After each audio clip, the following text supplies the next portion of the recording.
Hello everyone, स्वागत है आप सभी का अपने यूट्यूब चैनल मेडिको डिटेक्टिव पर। जैसा कि हमने पिछली क्लास में सेल चैप्टर को बिल्कुल बेसिक से पढ़ा था, अब बारी उसकी एमसीक्यू प्रैक्टिस करने की। तो आज की वीडियो में हम सेल चैप्टर के उन एमसीक्यू को सॉल्व करेंगे जो पिछले सालों के पैरामेडिकल, नर्सिंग और अन्य मेडिकल प्रवेश परीक्षाओं में सबसे ज़्यादा बार पूछे गए। तो हर एक सवाल के बाद आपको 5 सेकेंड का समय मिलेगा। आप अपना जवाब कॉमेंट बॉक्स में ज़रूर दीजिएगा और वीडियो के अंत में बताना ना भूलिएगा कि आपके कितने सवाल सही हुए। चलिए शुरू करते हैं। पहला क्वेश्चन आपको स्क्रीन पे दिख रहा होगा।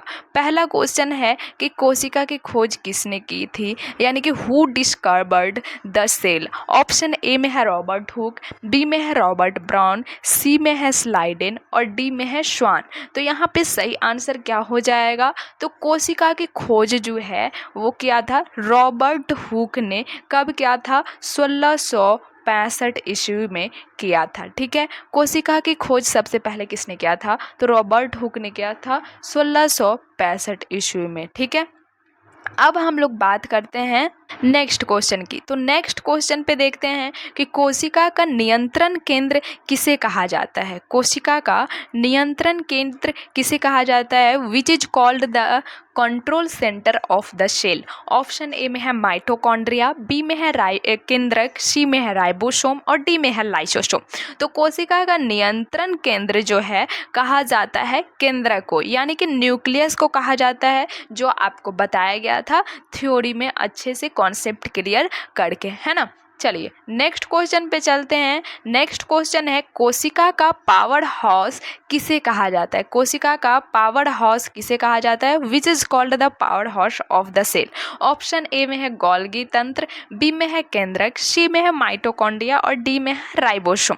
तो यहाँ पर सही आंसर हो जाएगा कि कोशिका का पावर हाउस ऑफ सेल जो है माइटोकॉन्ड्रिया को कहा जाता है। किसको कहा जाता है? माइटोकॉन्ड्रिया को कहा जाता है। ऑप्शन नंबर सी जो है यहाँ पे सही हो जाएगा। यहाँ पे ऑप्शन नंबर सी सही हो जाएगा। ठीक है, नेक्स्ट क्वेश्चन है प्रोटीन संश्लेषण का मुख्य साधन कौन सा होता है।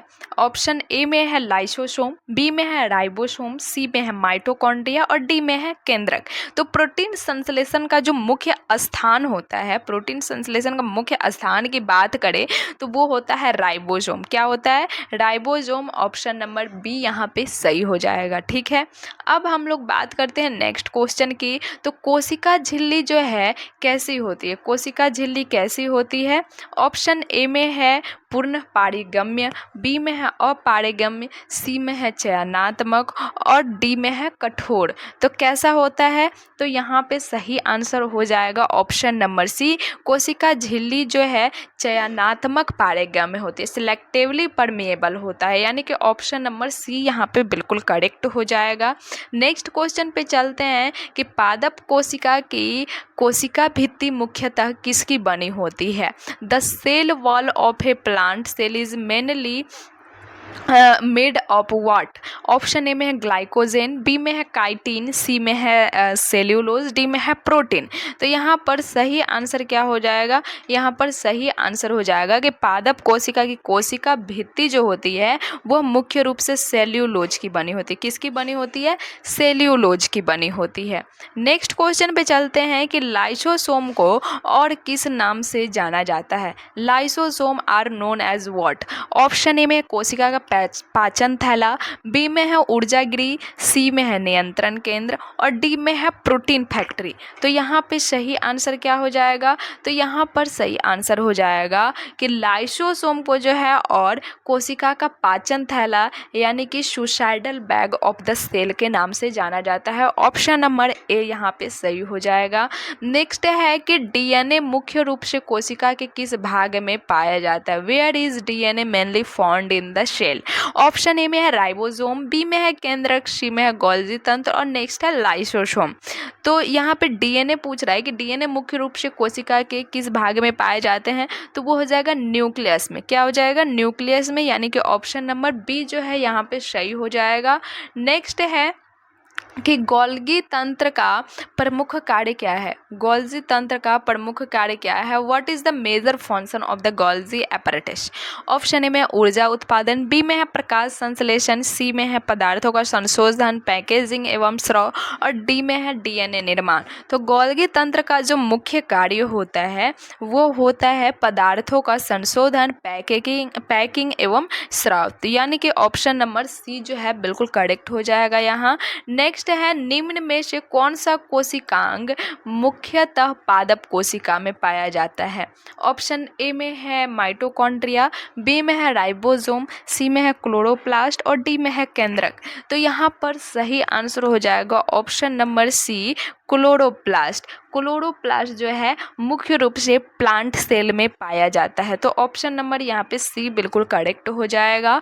नेक्स्ट क्वेश्चन है क्लोरोप्लास्ट का मुख्य कार्य क्या होता है। What is the main function of chloroplast. Option A में है कोशिकीय श्वसन, बी में है प्रकाश संश्लेषण, सी में है प्रोटीन संश्लेषण और डी में है कोशिका विभाजन। तो क्लोरोप्लास्ट का जो मुख्य कार्य होता है वो होता है प्रकाश संश्लेषण। क्या होता है। प्रकाश संश्लेषण यानी कि फोटोसिंथेसिस। नेक्स्ट क्वेश्चन है कि कोशिका के अंदर पदार्थों के परिवहन में कौन सा कोशिकांग प्रमुख भूमिका निभाता है। Which organelles play an important role in the transport of substance within the cell. Option A में है एंडोप्लाज्मिक रेटिकुलम, बी में है लाइसोसोम, सी में है केंद्रक और डी में है न्यूक्लियोस। तो यहाँ पे सही आंसर हो जाएगा कि कोशिका के अंदर जो पदार्थ के परिवहन में जो कोशिकांग प्रमुख रूप से भूमिका निभाता है वो हो जाएगा एंडोप्लाज्मिक रेटिकुलम। वो क्या हो जाएगा एंडोप्लाज्मिक रेटिकुलम, यानी कि ऑप्शन नंबर ए यहाँ पे बिल्कुल करेक्ट हो जाएगा। नेक्स्ट है मानव की परिपक्व आरबीसी में क्या नहीं होता है। मानव के परिपक्व आरबीसी में क्या नहीं होता है। What is absent in mature human RBC. Option A में हीमोग्लोबिन, बी में है कोशिका झिल्ली, सी में है केंद्रक, डी में है साइटोप्लाज्म। तो ये आपको थ्योरी में पढ़ाया गया था कि मानव के आरबीसी में जो है मानव के आरबीसी में केंद्रक नहीं पाया जाता है, यानी कि ऑप्शन नंबर सी यहाँ पे बिल्कुल करेक्ट हो जाएगा। नेक्स्ट है कोशिका का अर्धद्रव भाग क्या कहलाता है। कोशिका का अर्धद्रव भाग क्या कहलाता है। What is the semi fluid part of cell called. Option A में है केंद्रक, बी में है साइटोप्लाज्म, सी में है कोशिका भित्ति और डी में है न्यूक्लियोस।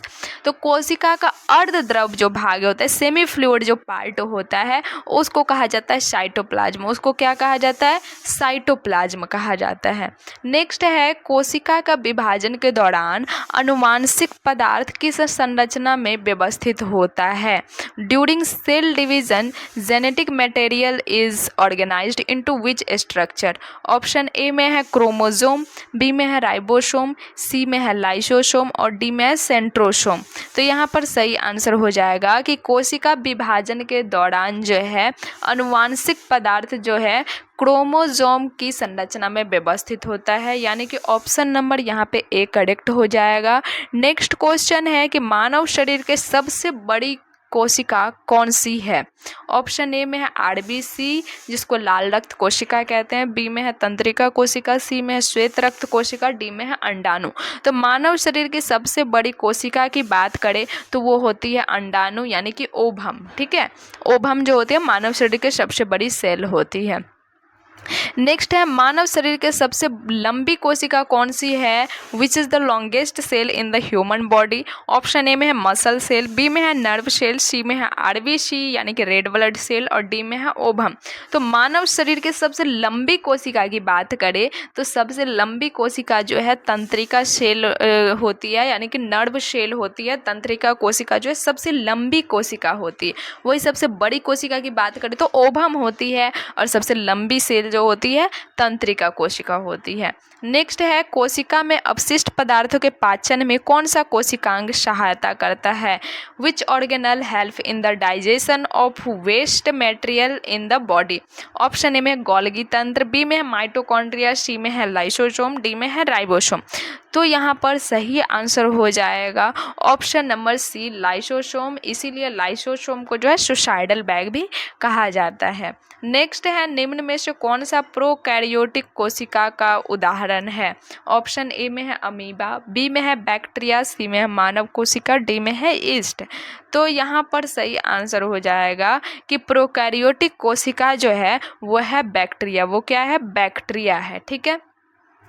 अब नेक्स्ट क्वेश्चन की बात करते हैं कि कोशिका सिद्धांत का प्रतिपादन मुख्य रूप से किसने किया था? Who mainly proposed the cell theory? Option A में है रॉबर्ट हुक और रॉबर्ट ब्राउन्स, बी में है स्लाइडेन और स्वान, सी में है डार्विन और लैमार्क, डी में है मेंडल और मार्गन। तो यहाँ पर सही आंसर हो जाएगा कि सेल थ्योरी का प्रतिपादन जो है मुख्य रूप से किया था स्लाइडेन और स्वान ने, यानी कि ऑप्शन नंबर बी जो है बिल्कुल करेक्ट हो जाएगा।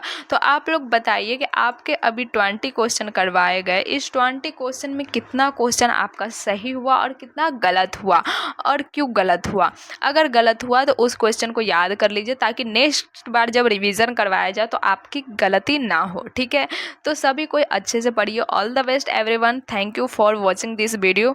ठीक है। तो सभी लोग कमेंट जरूर करिएगा कि कितना आपका सही हुआ और वीडियो कैसा लगा। और आप लोग जो है टेलीग्राम चैनल को ज्वाइन कर सकते हैं, इसका लिंक जो है डिस्क्रिप्शन बॉक्स में आपको मिल जाएगा।